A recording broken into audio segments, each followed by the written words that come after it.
Olá, está começando o Multicidades. Nesse espaço, nós vamos debater os principais assuntos envolvendo as cidades. Eu sou Fernanda Schiava e fico com você a partir de agora aqui na tela da Ubra TV. No programa de hoje, a gente vai falar sobre um projeto Púrpura, assistência, proteção e igualdade, que busca dar o auxílio às mulheres, meninas e população LGBTQIA+. A iniciativa é do Fundo de População das Nações Unidas, em parceria com o Conselho das Secretarias Municipais de Saúde do Rio Grande do Sul, e foi implementado por conta das enchentes de maio. E para falar comigo sobre esse projeto, eu conversei com a Patrícia Ludmila, especialista em gestão de sistemas e serviços de saúde, e que desde 2018 atua no Fundo de População das Nações Unidas e atualmente é a coordenadora de violência de gênero para respostas humanitárias. Olá, seja muito bem-vinda ao Multicidades, que prazer te ter por aqui. Eu queria saber...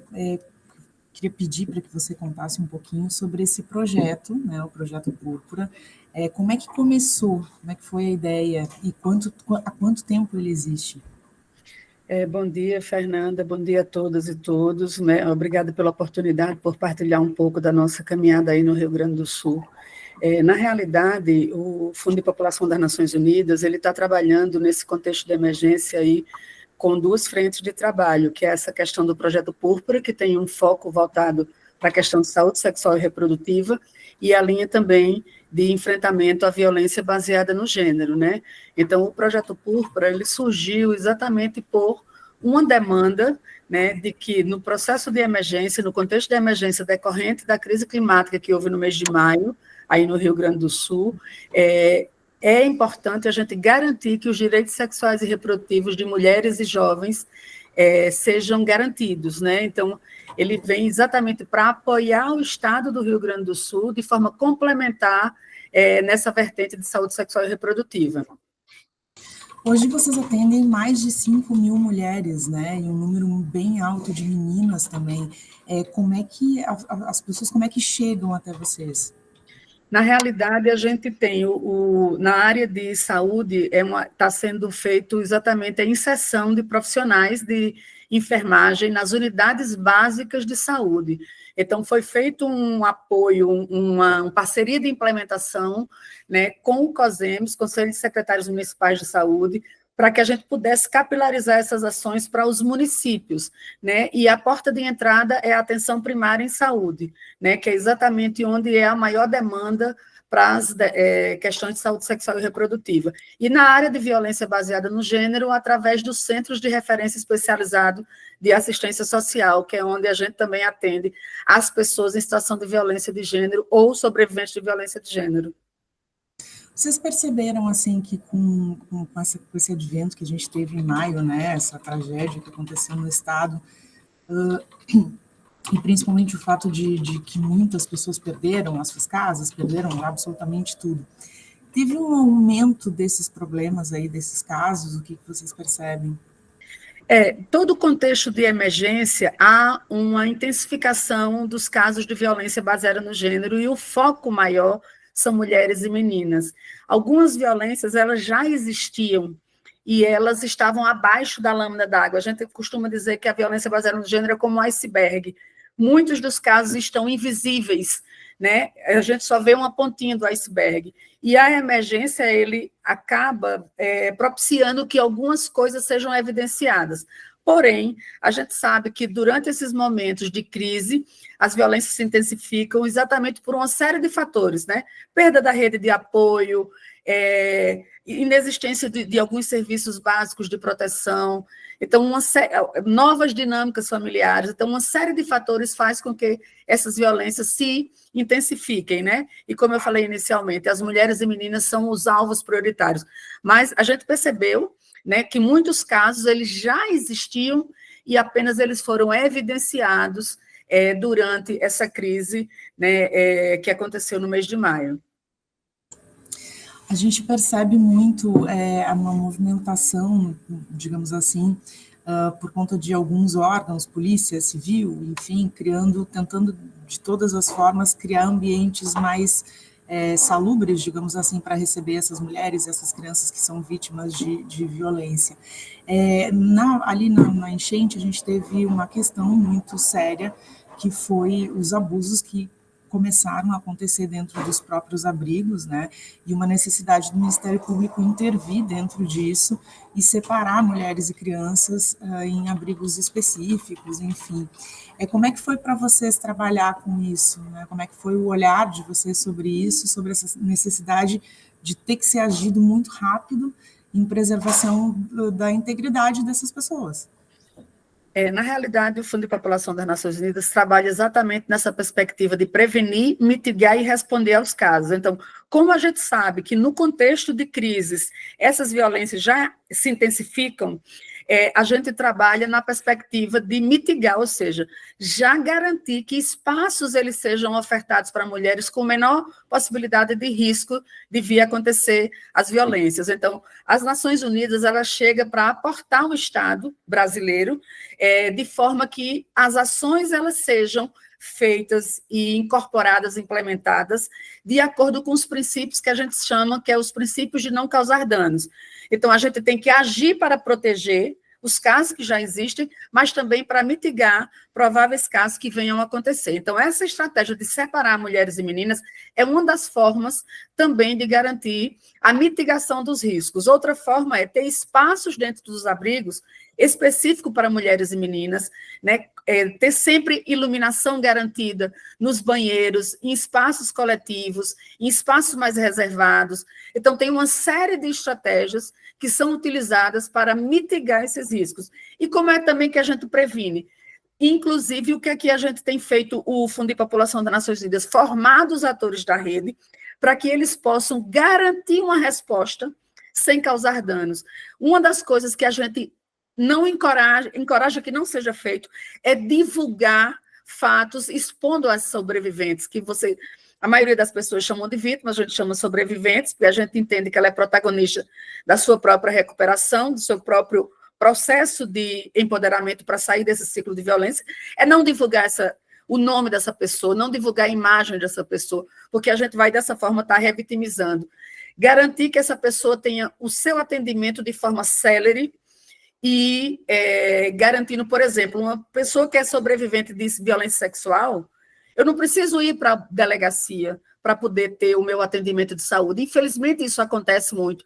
As pessoas condicionam o atendimento de saúde à realização do boletim de ocorrência. E a gente sabe que a lei do minuto seguinte garante o atendimento imediato para garantir uma prevenção de uma gravidez indesejada e de uma infecção sexualmente transmissível e infecção por HIV. E muitas vezes os atores da rede de segurança ou de saúde erradamente condicionam um boletim de ocorrência para garantir a atenção. Então, a gente tem esse papel de orientar que a rede não faça mais revitimização, não só a rede, mas também a própria imprensa, né? As pessoas da área de segurança não divulguem o nome das pessoas, não divulguem casos específicos de pessoas, porque dessa forma a gente vai estar violando mais ainda esse direito. Então, a gente foi para aportar para que a rede de serviços pudesse garantir um atendimento humanizado, mas também do ponto de vista técnico, que ele seja resolutivo e integral em todas as demandas das mulheres e meninas que passam por situação de violência. Hoje, quando a gente fala das meninas que vocês atendem, a gente está falando em que faixa etária?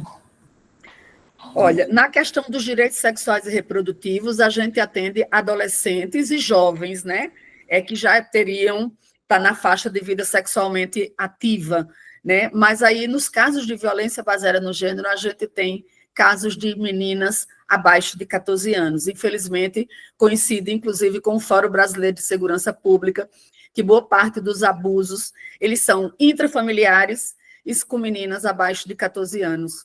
É um dado que não é exclusivo do Rio Grande do Sul, mas que isso pode ser comprovado no Fórum Brasileiro de Segurança Pública, que trouxe, infelizmente, esse dado desastroso, né? Como a gente precisa ainda ter um olhar voltado para as violências baseadas no gênero e em espaços que deveriam proteger, que são as famílias, as casas, né? Que deveriam proteger crianças e adolescentes. Aliás, todo o ambiente familiar é onde a gente tem tido o maior aporte dos casos de violência baseada no gênero. Infelizmente é assim, né? E a gente percebe muito isso, que o inimigo ele está dentro de casa ou próximo a ela, né? Exatamente. E não necessariamente na rua. Quais foram os maiores desafios que vocês encontraram ao longo da implementação do projeto? Olha, um grande desafio é discutir a questão da desigualdade de gênero e discutir a existência da violência baseada no gênero, que é algo que, infelizmente, algumas pessoas, alguns espaços da sociedade não querem admitir a existência, né? Então, o desafio é esse, é que a gente leve isso para a pauta da gestão dos sistemas públicos, sejam municipais, estadual ou do nível federal, que isso é um problema que tem que ser discutido. A questão de gênero e de violência baseada no gênero tem que ser discutido, e a gente não pode deslocar isso da desigualdade. Então, enquanto a gente não reconhecer que existe uma desigualdade histórica entre homens e mulheres, a gente não vai poder enfrentar a violência baseada no gênero. E tirar essa questão da normalização de algumas violências, né, como o gritar, o levantar o dedo no nariz de uma mulher, né, normalizar as violências no Estado, não estou falando especificamente do Rio Grande do Sul, que o machismo é algo aceito. Né? Se a gente não desconstrói essa questão, se a gente não reconhece que precisamos romper o machismo, o patriarcado e essa desigualdade, a gente vai estar eternamente enxugando o gelo. Né? Então, esse é um desafio que é constante, né? Levar para a pauta dos gestores públicos a importância de discutir gênero, desigualdade de gênero, e que a violência de gênero existe sim, e a gente precisa garantir uma resposta sem causar danos, focada nas pessoas, de forma resolutiva e integral. Né? Ela não é uma receita de bolo, eu não posso querer que todas as pessoas tenham a mesma resposta. Então, o grande desafio é esse, é levar para a gestão a importância de que isso seja discutido independente de momentos de emergência. E nós tivemos um programa especial na época das eleições aqui, onde eu conversei com uma desembargadora do Tribunal Regional Eleitoral aqui, justamente nós tratávamos sobre isso, né? Sobre a questão da participação das mulheres no pleito e sobre os tipos de violência que elas sofrem todos os dias, né? Então, na verdade, o que a senhora fala de levar até as pessoas que têm voz, que são os gestores, que são os políticos, muitas vezes essas mulheres que poderiam ajudar essa fala, né? Elas são vítimas diárias, né, de violência de gênero, na verdade. Exatamente. É algo que muitas vezes são violências sutis, né? E a gente fala muito de uma questão do violentômetro, né? Que é um dos instrumentos que a gente trabalha exatamente dando informações para as pessoas de interesse para a população como um todo, que exatamente existe um grau, né? Começa com um grito, começa com levantar o dedo, até chegar no feminicídio. Então, existem escalas, né, que vão aumentando com o passar do tempo até chegar à morte da mulher. Né? E isso precisa ser muito reconhecido. Uma das formas que a gente atua muito, além do apoio complementar ao Estado, contratando pessoas para atender as pessoas em situação de violência ou sobrevivente de violência, a gente faz a capacitação dos atores da rede pública, mas a gente, paralelamente, faz uma coisa que a gente chama de fortalecimento da resiliência comunitária. É informar as pessoas, mulheres, meninas, população LGBTQIA+, a população em geral, acerca dos direitos que elas têm no que se refere à violência baseada no gênero. Então, a gente acredita que informações salvam vidas, por isso a gente fez uma coisa que é a rota referenciada, nós fizemos uma identificação de toda a rede de atenção para as mulheres e meninas sobreviventes de violência de Porto Alegre, região metropolitana e Vale do Taquari, para que as pessoas tenham na sua mão os endereços, horário de funcionamento de toda a rede, seja de assistência social, a rede de saúde, a rede de justiça e de segurança, para que ela possa acessar, assim que ela passar por uma situação, ou que ela souber de uma companheira que está passando por uma situação, que ela possa procurar esse atendimento. Então, é super importante que a gente fortaleça a rede, mas a gente também fortaleça a resiliência dessa mulher, dessa menina, para que ela tenha conhecimento de onde procurar o serviço e dos direitos que ela tem diante de uma situação de violência. Há um boletim de ocorrência ou atendimento de saúde, há uma medida protetiva de urgência, que ela tenha minimamente garantido acesso à saúde, à assistência social, ao sistema de justiça e ao sistema de segurança. Minimamente, ela tem que ter garantido essas 4 políticas públicas para atenção a ela. E a gente fez esse trabalho de mapear todos esses serviços e transformar isso num panfleto, num livrinho, para ser distribuído para essas mulheres nesses lugares que a gente está apoiando de forma complementar o Estado e alguns municípios. O Multicidades faz agora um rápido intervalo, mas a gente volta já já.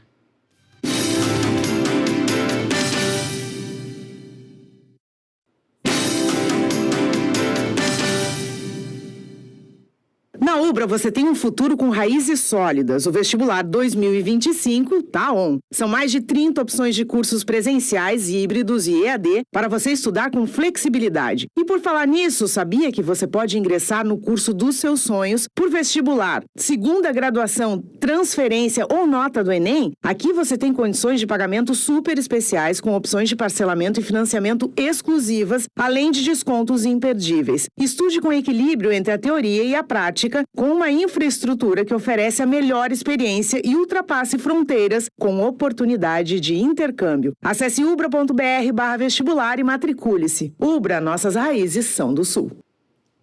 Estamos de volta com Multicidades e a gente continuou falando sobre o Projeto Púrpura. Estou aqui com a Patrícia. Patrícia, você falou que vocês desenvolveram um material para auxiliar essas mulheres em saber aonde buscar apoio, né? Em o que fazer em situações de emergência, enfim. Hoje o Projeto Púrpura está presente em várias cidades do Rio Grande do Sul, né?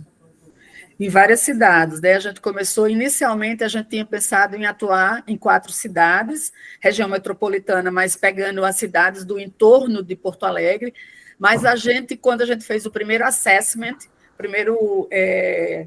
quando nós estivemos em Porto Alegre, né, a gente foi ao Vale do Taquari e a gente percebeu a necessidade de readequar o nosso projeto para atender alguns municípios do Vale do Taquari que foram muito afetados, né?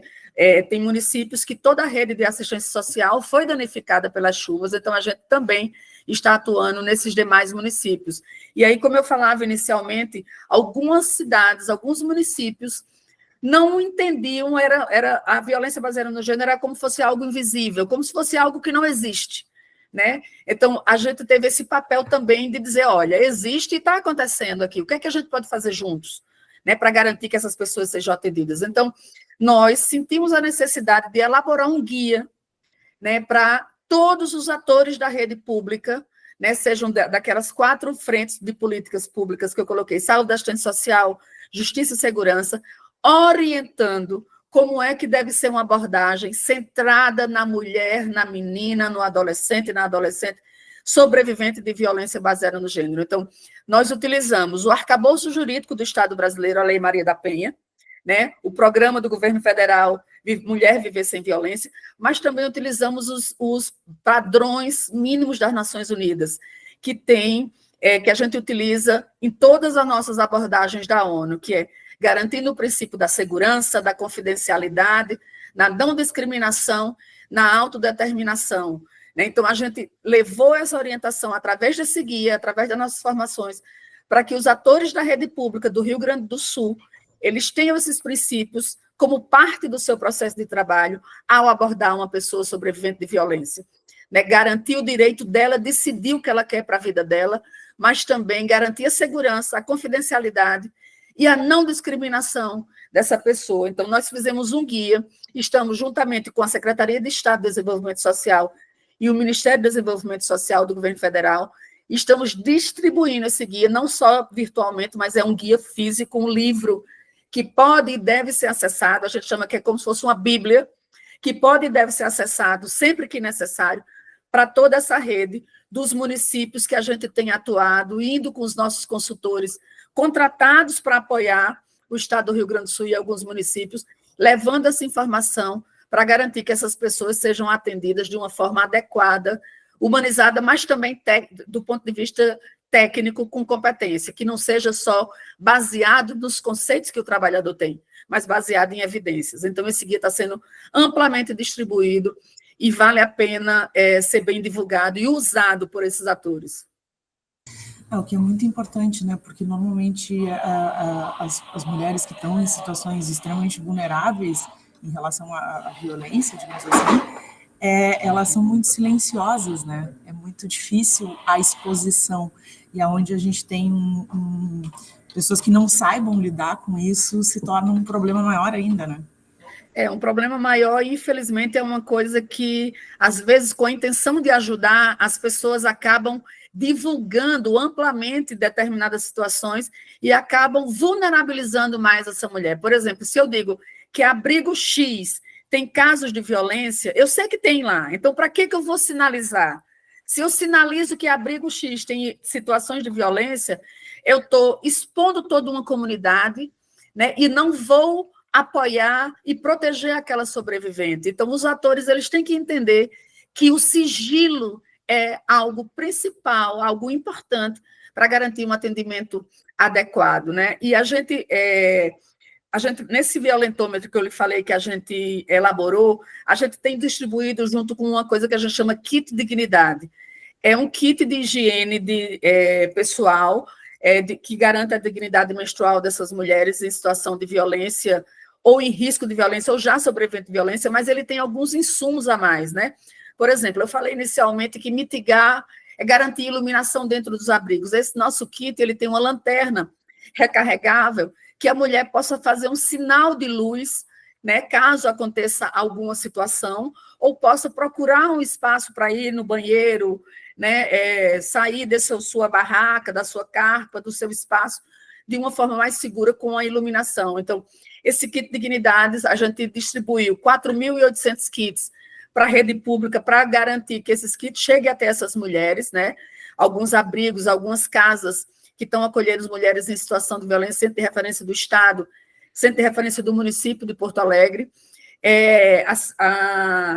Departamento de Política para as Mulheres, que vai levar esses kits também para o interior, que levou esses kits para o interior, e dentro desse kit, ele tem esse leque do violentômetro, né, que ele mostra o grau de violência, desde o levantar o dedo, levantar o tom de voz até o feminicídio, para que essa mulher tenha um acesso a informações que salvam vidas, e também a nossa rede referenciada, que eu lhe falei inicialmente, mostrando todos os endereços da rede de serviços que essa pessoa possa acessar quando necessário. Então, a gente entende que informações salvam vidas, e nesses kits a gente sempre coloca esse acesso às informações. Por isso que eu acho muito importante programas como esse, porque através da mídia a gente sabe que vai chegar à população mais longe, mais distante, capilarizando essas informações através de programas como esse que você está oportunizando para a gente, Fernanda.